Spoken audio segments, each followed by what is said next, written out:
Welcome to another class in the series of Ibn Ezra and the Parasha. My name is Rabbi Dweck, and this week we were looking at where did Yaakov stop on his way to Haran. So the Torah tells us in the Parasha, beginning of the Parasha, Vayetze Yaakov mi Bereshit vayelech Harana. Yaakov leaves Beersheba on his way aiming at Haran. Vayifka b'makom. We won't translate those words at the moment. They are the subject of our discussion. Vayalin sham, and he slept there because the sun set. He took vayikach me'avnei hamakom, placed him under his head, and he slept at that place. And we know that place is where Yaakov has his dream with the sulam and the malachim olim v'yoredim bo. And if you look here, again, our subject being vayifga b'makom. What do these words mean? Right, so I put them in the English, and even in the English, I didn't translate yet, because this is a subject of discussion among the Mefarshim. And you might know and be aware of Hachamim who mention that this means that Yaakov Avinu prayed at this place to HaKadosh Baruch Hu. Vayifka, meaning to pray, and b'makom, maybe speaking about God, maybe speaking about Haran Moriah. And Ibn Ezra is going to address that viewpoint. And before we do that, it's important to look at part of the Hakdama of Ibn Ezra, La Torah. And he's speaking about 5 ways, 5 methods in Parshanut of the Torah. And he says that he follows the 5th way that he delineates, Haderech HaHamishit, Musad Perushi Alea Ishit. My way, my derech will be based on this. And this is the most fitting, he says, in front of God. That only this way I will fear. And I will not take any bribes or make any favors when it comes to teaching Torah. Important to Ibn Ezra, Hachamim, they used Pesukim from the Torah to speak. That he's saying, Ani lo esafanim b'Torah. No one could bribe me in how to explain the Torah.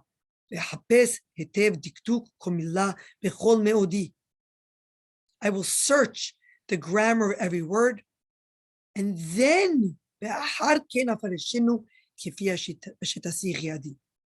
I will explain it based on what I'm able to do. Now, it's important to note, and this is an important point when it comes to studying Ibn Ezra, that when it comes to halakha, Ibn Ezra, throughout all of Humash, is very clear that he pushes aside his logical explanation for the halakha. He does not let his logic of explaining the Pesukim conflict with the halakha. When it does not affect the halakha, he's using the dikduk of every word and explaining according to that. In this case, he says as follows. Why does the Torah tell us Vayifga b'makom? The word b'makom, grammar-wise, important to look at this word, means in the place. B'makom. Different than the word b'makom. Ba means in the place. So what's the place? It sounds like an important place. This is the basis that the Midrash gets from. This is talking about Haran Moriah or about HaKadosh Baruch Hu, says Ibn Ezra. No. This is Divrei Moshe. When Moshe wrote this down, Ve'atam b'makom hayadua hayom. We're talking about Bet El.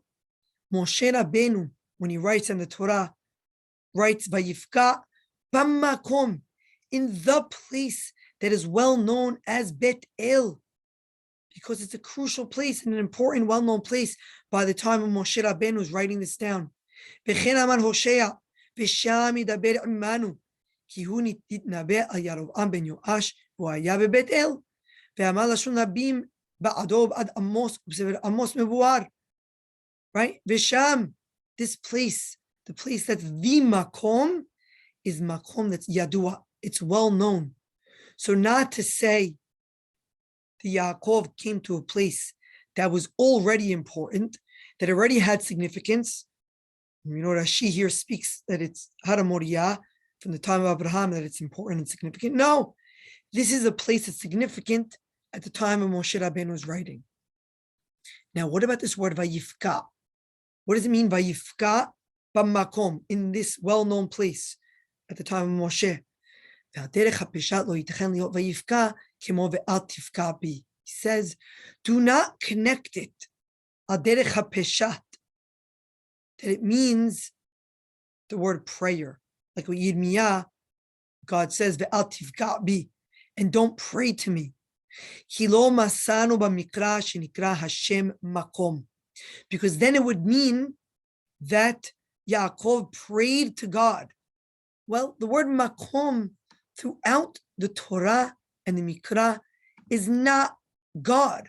The word makom, it's talking about a place. And even here on this specific word, Vayifka, even the Rashi in his Perush says that it's speaking about arriving somewhere. Granted, Rashi says it means arriving at Haran Moriah, but he himself begins his Perush by saying Vayifka means to arrive. And so Ibn Ezra points out not to confuse the Peshat here with the Derash. There are midrashim about this word makom. To bring up one of them here in, not here in front of me, in the Midrash Rabbah, speaks about this makom, talking about God who fills up the entire world. So God is the makom. Ibn Ezra says that's not the Peshat. That is already derash. So ve'al tasim lebechala derash makom ahed, right? The pasuk in Megillat Esther from God, a different. No, it's not talking about makom. Ahed doesn't mean God. In the Peshat, makom always means a place. Now, in explaining this, yes, it's important to point out the Gemara does bring up this pasuk as a source that Yaakov instituted arbit. But Ibn Ezra is pointing out here that this is not the Peshat. This is Derash, a different layer, not the simple explanation in the pasuk. So that when you're reading this pasuk, as you're reading the Torah, Vayifga b'makom vayalin sham means, and he arrived at the place and he slept there. And we see throughout history, our Mefarshim, who were grammarians, pointing out the meaning of this word paga. You look at Mahmeret Menachem and Menachem ben Saruk, living in the 900s, says the word paga sometimes can mean death, sometimes can mean to greet, to meet, to arrive. Vayifka b'makom, he arrived at the place. Mahberet Aroch of Rabbi Shlomo ibn Parhon, living in the 12th century, saying that sometimes it can mean to pray, and sometimes it can mean to greet or to arrive. And he lists our case as Vayifka b'makom lashon pegisha. The Radak, Rabbeinu David Kimchi, living in the 1100s and early 1200s, says inyan pegisha. Sometimes it could mean to pray and to beg, but our case, according to these grammarians, means pegisha, to arrive, to greet, and to arrive to a location. Meaning, again, that on the surface, this pasuk is speaking about Yaakov arriving at a location. It becomes an important location by the time of Moshe Rabbeinu, this place Bet El, Yaakov arrives at. And therefore, the word b'makom, level of derash, has a different explanation. But on the Peshat, Yaakov Avinu arrives at this place, and that's where he has this dream. And maybe because of this dream, this is how Bet El grabs its significance, where Yaakov makes a maseba, and he anoints Vayisok Shem al Rosha, and he calls the place Bet El. And he says this will be Bet Elohim. But again, Ibn Ezra points out, this is not Haran Moriah.